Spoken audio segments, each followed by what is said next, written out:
ஒரு ஊர்ல ஒரு துறவி இருக்காரு. அந்த துறவிய ஒரு அம்மா அவங்க வீட்டுக்கு விருந்துக்கு அழைக்கிறாங்க. அப்ப விருந்துக்கு அழைக்கும் போது அவங்க வீட்டுல தடபுடலா யூஸ்வலா விருந்துக்கு அழைக்கும் போது எல்லாமே செஞ்சு வைப்போம்ல. அந்த மாதிரி வடை, பாயாசம் நல்ல விருந்து வச்சிருக்காங்க. வச்சுட்டு அதுல பாகக்காய் பொரியலும் வச்சிருக்காங்க. அப்ப அந்த துறவி என்ன பண்றாரு, எல்லாத்தையும் சாப்பிட்டுட்டு அந்த பாகக்காயை மட்டும் ஒதுக்கி வச்சிடறாரு. அந்த அம்மா கேக்குறாங்க, ஏன் உங்களுக்கு பாகக்காய் பொரியல் பிடிக்காதுங்களாங்க ஐயா அப்படின்னு கேக்குறாங்க.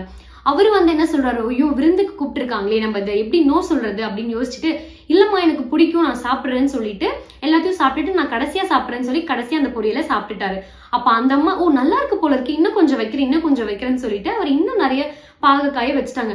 அந்த பிடிக்காத பாகக்காயை கஷ்டப்பட்டு அவர் சாப்பிட வேண்டிய நிலைமை வந்துருச்சு. ஏன், அவர் நோ சொல்லாததுனால.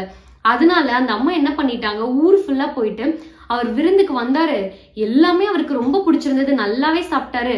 பாகக்காய் பொரியல் ரொம்ப ரொம்ப பிடிச்சிருந்தது, அதை தான் அவர் கடைசியா ரசிச்சு ருசிச்சு சாப்பிடுறாரு அப்படின்னு சொல்லிட்டு